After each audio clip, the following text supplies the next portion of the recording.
Clara arrived at Schloss Mirabell that afternoon, beneath a sky so clear it almost felt cruel.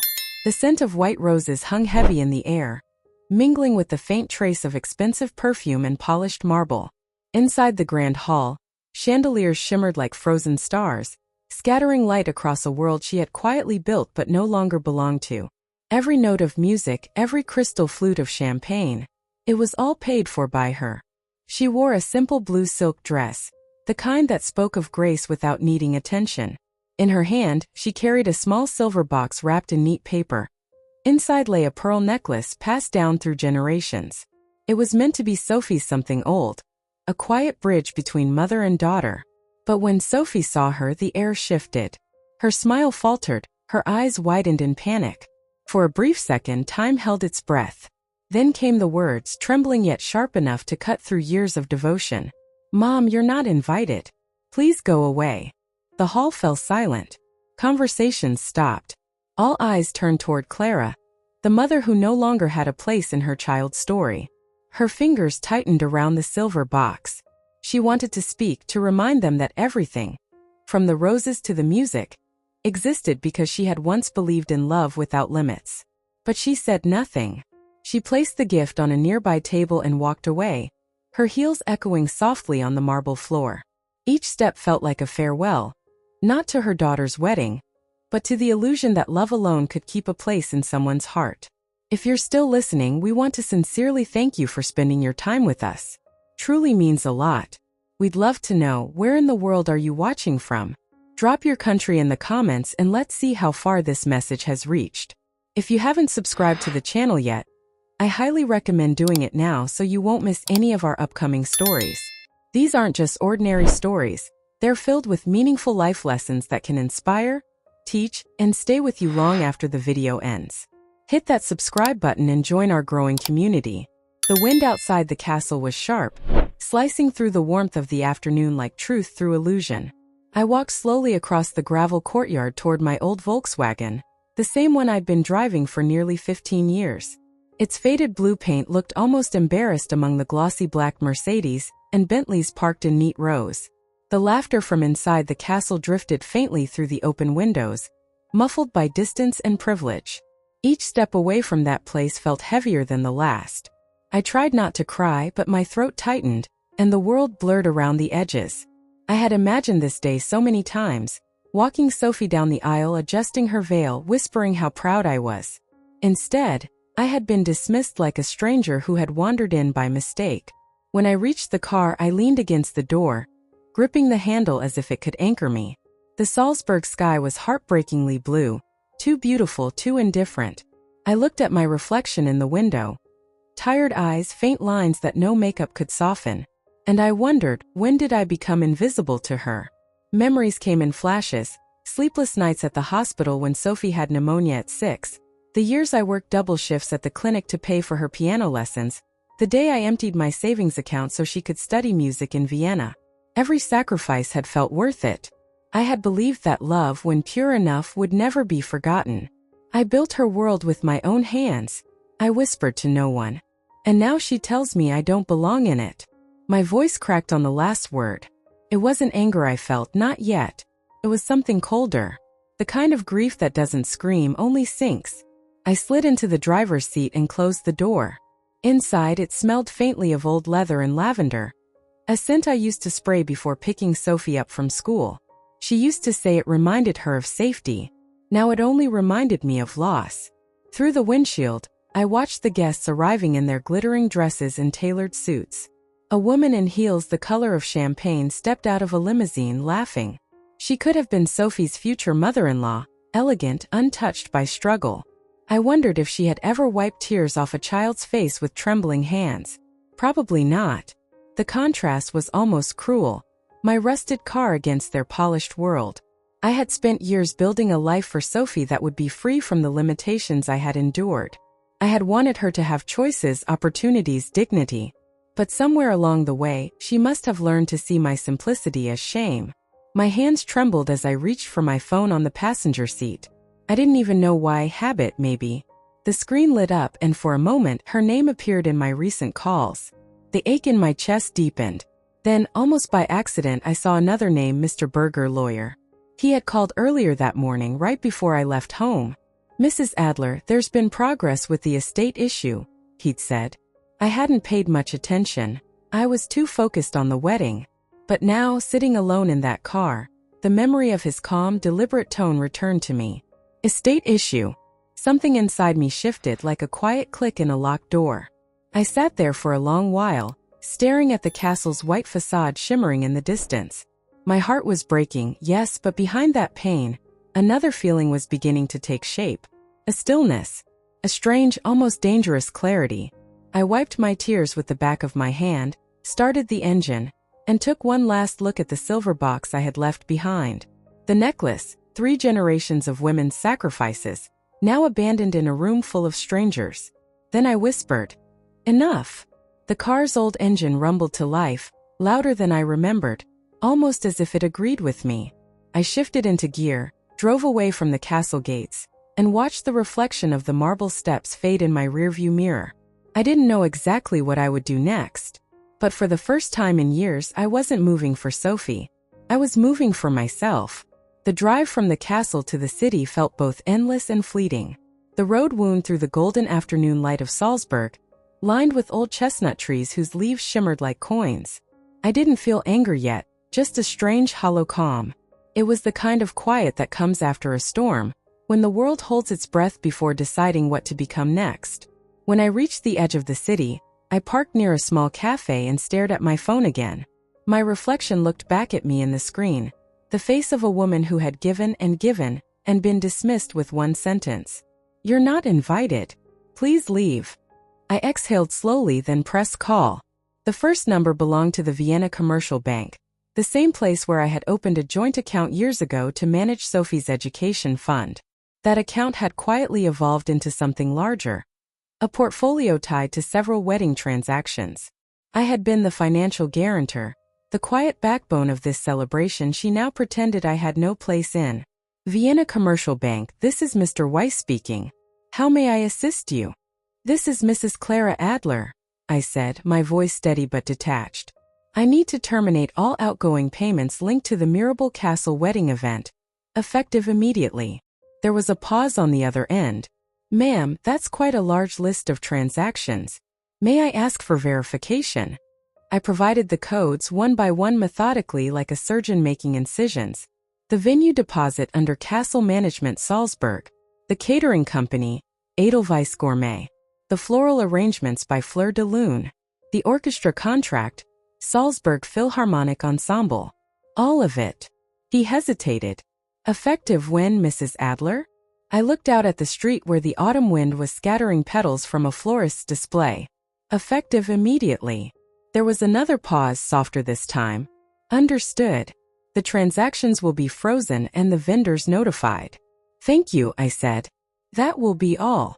When I hung up, my hand trembled slightly, but not from fear, from release. For the first time in years, my voice had weight again. Then came the harder part, the individual calls. I started with the castle management office. The receptionist answered cheerfully, unaware of what was coming. "Schloss Mirabell events, good afternoon. This is Clara Adler," I said evenly, "the financial sponsor for today's event. I advise you to protect your property. The bank transfer has been cancelled. You're hosting a private party without legal payment authorization." A sharp intake of breath. I'm sorry, Mrs. Adler. What do you mean?" "I mean you might want to pause the champagne service before you end up serving for free." The next call was to Edelweiss Gourmet Catering. I could hear the noise of a busy kitchen behind the voice. "Edelweiss Catering, this is Marcus." "Marcus, it's Clara Adler. I was the primary client on the Mirabell wedding account. The transaction has been revoked. You should send your staff to collect your equipment before things escalate." He paused. "Ma'am, is this a joke? Does it sound like one?" Silence. Then the clatter of dishes. "Understood, Mrs. Adler." Next, Fleur de Lune, the florist. The owner, a gentlewoman named Helena, sounded confused. "Clara, what's happened? I thought it was your daughter's wedding." "It was," I said softly, "until I was told I wasn't invited. Take back your roses, Helena." Don't let them rot in that castle for people who don't know what gratitude is. Finally, the Salzburg Philharmonic Ensemble. The conductor, a polite older man, recognized my name immediately. "Ah, Mrs. Adler. The performance is about to begin. Is there an issue?" "Yes," I said. "A moral one. You're about to play for a family that erases people once they've used them. Pack your instruments. I've withdrawn the funds." A long pause, then a quiet sigh. "Understood, Mrs. Adler. I wish you peace." When the last call ended, I set my phone on the passenger seat and stared out the window. The city buzzed faintly around me. Ordinary lives continuing, unaware that somewhere, an entire wedding was beginning to crumble in real time. Minutes later, my phone began to vibrate. Notifications, messages, calls. I ignored them. Instead, I imagined the scene unfolding back at the castle. A white delivery truck pulling up beside the grand staircase. Workers stepping out, confusion in their eyes as they began to remove floral arches and roll away tables set for champagne. The caterers red-faced, packing their silver trays. The musicians uncertain, lowering their instruments mid-song as whispers rippled through the guests. Sophie's laughter turning to silence. Her fiancé's parents demanding explanations. And the staff, polite but firm, repeating the same phrase I had used. "The payment authorization has been revoked." A slow-motion collapse of perfection, not with fire or screaming, but with quiet professional efficiency. I sat in my car watching the sun tilt westward, lighting up the city's rooftops. My face in the glass was unreadable, neither triumphant nor broken, just still. For years I had believed in forgiveness, in patience, and understanding. But sometimes the only way to teach respect is through absence, to take away what your presence once built. Somewhere inside that castle, Sophie would finally understand that love, when taken for granted, does not vanish, it withdraws. The last thing I did before driving away was whisper, "Lesson delivered." Then I turned on the radio. A soft waltz played, the same one Sophie used to dance to in the living room when she was little. For a brief second, my throat tightened again. I almost turned back. But I didn't. Because sometimes a mother's love isn't about staying. It's about walking away and letting the silence speak for itself. Inside Schloss Mirabell, the air had changed. Moments ago, it had been a scene from a royal dream. Golden chandeliers glowing, violins swelling, laughter spilling across marble floors. Now it was unraveling one breath at a time. First, no one noticed. The music faltered for only a second. The first violin lowering his bow as a man in a dark uniform whispered something into his ear. Then came the murmurs near the catering tables. Waiters stopped mid-step, trays of champagne trembling in their hands. A woman in a pale pink gown laughed nervously, thinking it was some kind of performance. It wasn't. Within minutes, chaos began to ripple through the room like a slow-moving wave. The florist team arrived first, quietly, politely, their branded truck parked right outside the glass doors. Guests watched in confusion as two men began removing the floral archway that had framed the altar just an hour before. White roses, still glistening with dew, were lifted carefully back into crates.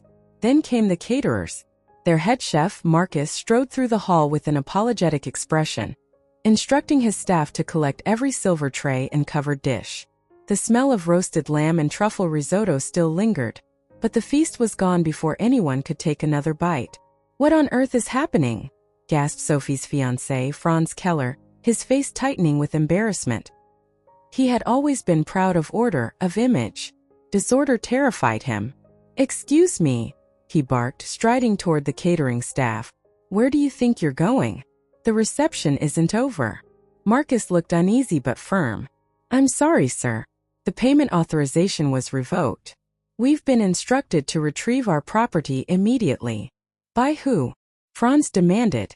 Marcus hesitated, then said softly, "By Mrs. Clara Müller." The name hit like a gunshot. For a moment, Sophie stood frozen at the edge of the dance floor, her bouquet clutched so tightly that her knuckles went white.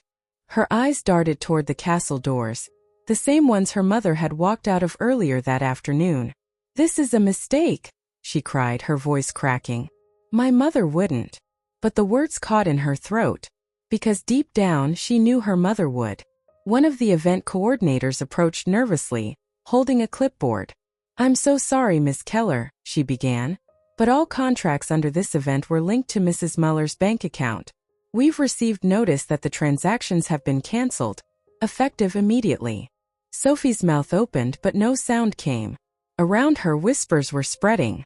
Did she just say the mother cancelled everything? Wasn't she uninvited? God, imagine being humiliated like that by your own mom. Phones were out now, discreet at first, then brazen. Guests began recording, some pretending to text while secretly filming the disarray. The orchestra members quietly packed their instruments, one of the cellists shaking his head in disbelief. On the far side of the hall, the elegant mother of the groom was whispering furiously to her husband. I told you this woman was unstable, she hissed. Imagine the scandal, in front of the press no less. The journalists, invited to cover what had been touted as the most anticipated Salzburg wedding of the year, had their cameras rolling. Flash after flash caught Sophie's pale, trembling face as her dream collapsed around her. Franz turned to Sophie, his voice low but harsh. You said your mother was out of the picture. That everything was handled. She was. Sophie snapped, her voice shaking. She was. I told her not to come. The admission slipped out before she could stop it. A murmur rippled through the crowd. Someone gasped audibly. You told your mother not to come? An older guest whispered. But she paid for everything? Sophie's face drained of color. The realization of how it sounded, of how it looked, hit her like cold water. In one afternoon, the narrative had turned. From beloved daughter to ungrateful child, from bride to cautionary tale. She turned away, clutching her bouquet like a lifeline. No, that's not what I meant. But no one was listening anymore. The caterers were gone. The flowers were gone. The orchestra was silent. Even the champagne had stopped flowing. What remained was a hollow echo of music, the faint clatter of plates being boxed, and the collective discomfort of 100 elegantly dressed witnesses. A little girl tugged at her mother's sleeve near the buffet. Mommy, why are they taking the cake? She asked softly. The mother bent down and whispered. Because someone didn't pay for it, sweetheart. That Sophie finally broke. Stop! She screamed, her voice raw. Just stop. But the chaos had its own rhythm now, unstoppable, methodical. The florist's final truck pulled away, leaving petals scattered like ghosts across the marble floor. Franz ran a hand through his hair, visibly furious. This is a disaster, he muttered. Do you have any idea what this will do to my reputation? To our reputation? Sophie stared at him, speechless. For the first time, she realized he wasn't worried about her. Only about himself. I'll fix it, she whispered, her voice barely audible. I'll call her. But when she reached for her phone, her hands were shaking too much to dial. Her mother's name glowed on the screen, calm and unassuming. Oh. She pressed call. It rang once, twice, then went to voicemail. Sophie's knees weakened. Mom, please, she whispered into the phone, her voice breaking. Please, I'm sorry. I didn't mean it. I thought. Her words dissolved into silence. Around her, guests began filing out, murmuring excuses, eager to escape the embarrassment. Chairs scraped, heels clicked, and laughter, the cruel, pitying kind, filled the space where music had been. By the time Sophie lifted her head again, half the hall was empty. The photographers were still there, snapping what would become tomorrow's headline. Bride's mother cancels wedding payments mid-ceremony. Chaos at Schloss Mirabell. The chandeliers still shone, but the magic had drained from them. They illuminated only the ruin, half-eaten food, scattered petals, and a bride standing alone in the wreckage of her own design. Outside, the sky had turned the color of steel. Through the open doors, Sophie could see her reflection faintly mirrored in the glass, pale, trembling, and suddenly small. The castle that had once looked like a dream now resembled a stage after the play was over. Somewhere far down the street, an old Volkswagen waited at a red light, its driver calm, her face unreadable. Back inside, Sophie's phone buzzed with a new message. Only 5 words. No punctuation. This was never about revenge. Tears welled in her eyes, because even in that silence, she could still hear her mother's voice, soft, patient, and unshakable. And for the first time in her life, Sophie understood what it meant to lose something not because it was taken from you, but because you pushed it away. The chandeliers flickered once, then steadied. But the light no longer felt warm. It felt like truth, cold, blinding, and irreversible. In the days that followed, the story spread like wildfire. Clips from the wedding, the flower trucks leaving, the caterers packing up, the bride's tear-streaked face, flooded social media. Hashtags bloomed overnight. Hashtag Mirabell meltdown, hashtag runaway vendors, hashtag bride in disgrace. But within hours, the narrative began to twist. Sophie and Franz moved fast. They posted a carefully crafted statement on Instagram. A photograph of them sitting close together. Sophie's eyes red, Franz's hand protectively over hers. We are heartbroken that what should have been the happiest day of our lives was ruined by my mother's emotional instability. We ask for privacy during this difficult time. The caption was polished, sympathetic, and deeply manipulative. Franz's PR team handled the rest, subtle interviews with friends of the couple. Selective quotes fed to tabloids, headlines designed to wound. Mother's jealous rage destroys daughter's wedding. Family drama in Salzburg. Mother refuses to let go. Within 48 hours, public sympathy leaned heavily toward the young bride. People who had never met me left comments under my clinic's website. Terrible woman. Unstable mother. Poor Sophie. Even a few of my regular clients called, hesitant, concerned. Clara, are you okay? Is it true what they're saying? I told them I was fine, but I wasn't. My hands trembled when I opened my emails.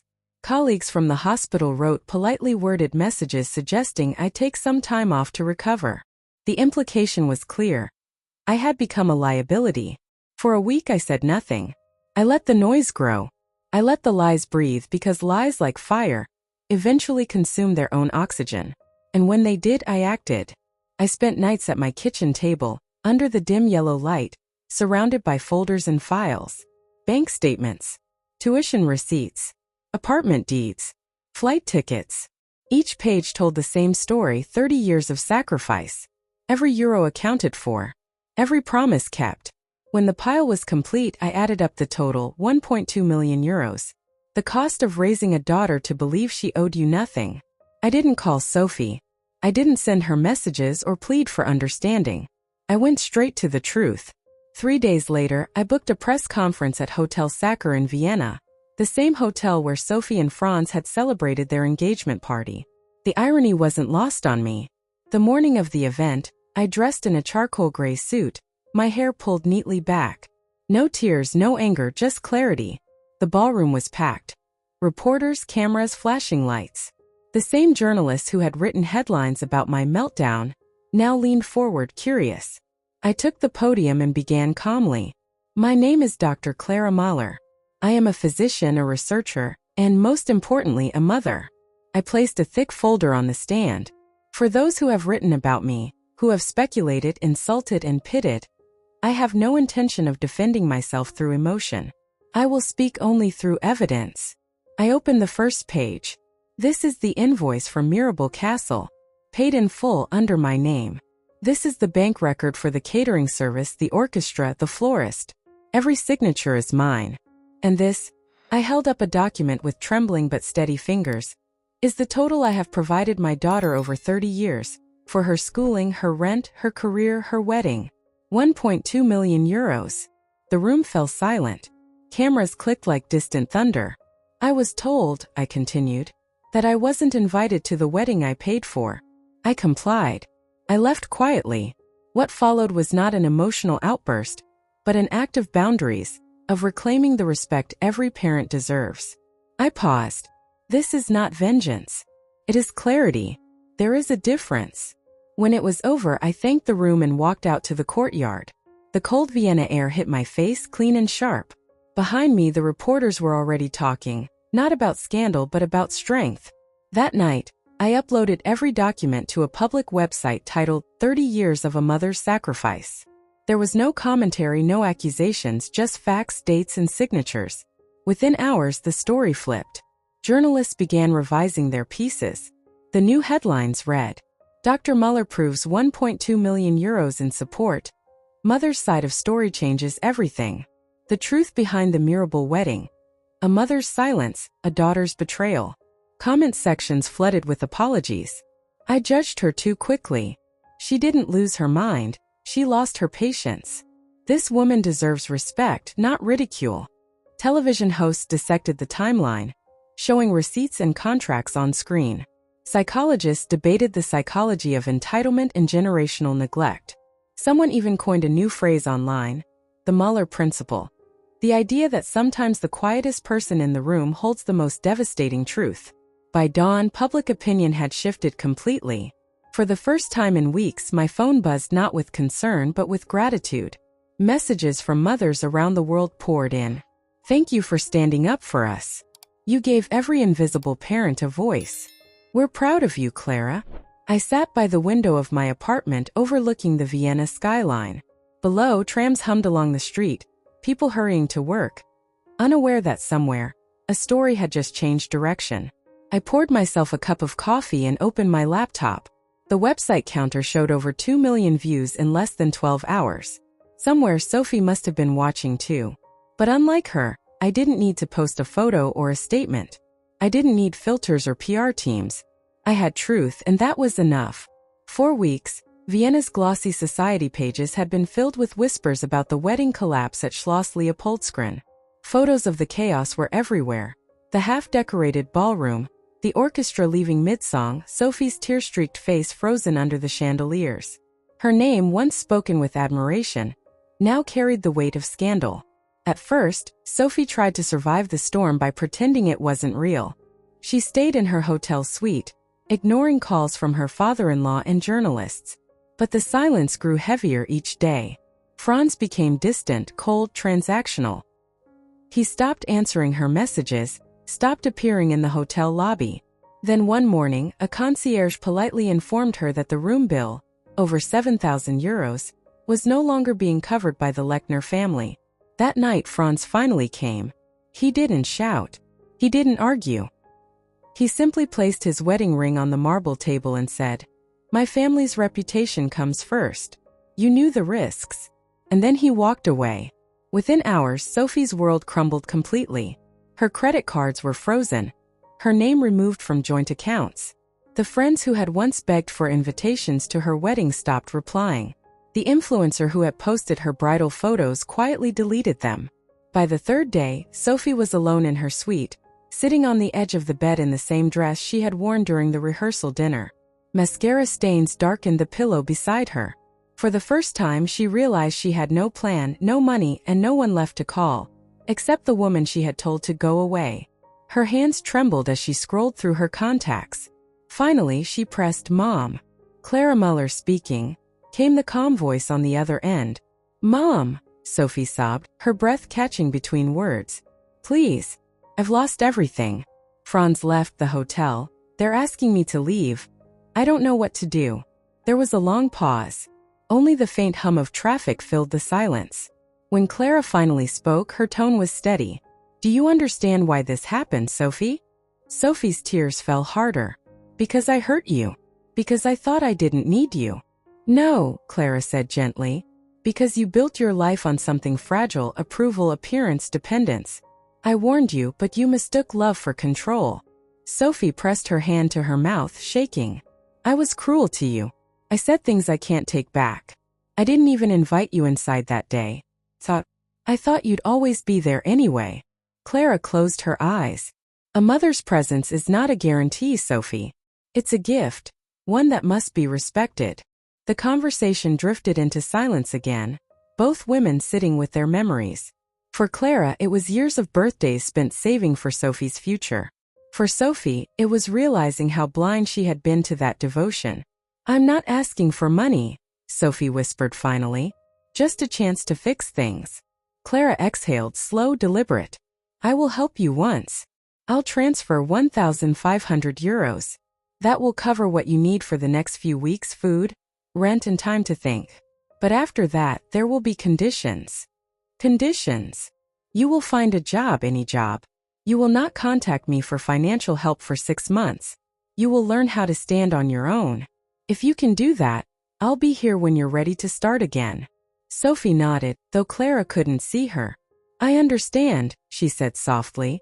When the call ended, Sophie sat in the quiet room, her face pale but her mind strangely clear. She wasn't forgiven, not fully. But for the first time she didn't feel like a victim. She felt responsible. Outside, the city lights of Vienna shimmered through the hotel window. Somewhere across town, Clara watched the same sky, her expression unreadable. She didn't feel triumph. Only a tired kind of peace, the peace that comes when love finally stops being blind. The next morning, Sophie checked her phone. A message had arrived. Bank transfer. 1,500 euros from C. Müller. Note: use this to begin again. Sophie smiled through her tears. The fall had been brutal, but maybe, just maybe, it was the only way she would learn to rise on her own. That night, Vienna glowed beneath a silver mist, its lights reflecting softly across the Danube. Inside her quiet apartment, Clara sat by the window with a glass of wine, the city shimmering in its reflection. The chaos had passed, the headlines, the gossip, even the silence from Sophie. What remained was a stillness she had never known before. She thought of everything that had led her here. The sleepless years, the sacrifices wrapped in love, the pain disguised as duty. Somewhere along the way, she had confused devotion with disappearance. But now, in the quiet hum of the city, clarity came like a long-awaited truth. Love without boundaries becomes slavery. She had loved without limits, until that love erased her name from her own story. Sometimes you must let your child fall, not to hurt them but to let them grow. Sophie's collapse had been painful to watch, but Clara knew it was the fall her daughter needed. Gratitude is not taught by gifts but by limits. All the lessons money could not buy had finally found their way home. Justice and revenge may look alike, but only one brings peace. She had chosen truth, not spite, and in doing so reclaimed her peace. And finally, she understood the deepest truth of all. She hadn't lost her daughter that day. She had found herself again. Outside, the lights of Vienna shimmered against her window, glowing like quiet witnesses to her rebirth. Clara raised her glass, not to victory but to balance, to limits, and to love that no longer demanded her disappearance. If this story touched you, please like, share, and subscribe. Not for me, but for every parent who ever had to choose truth over comfort, and love over pride. Thank you for listening.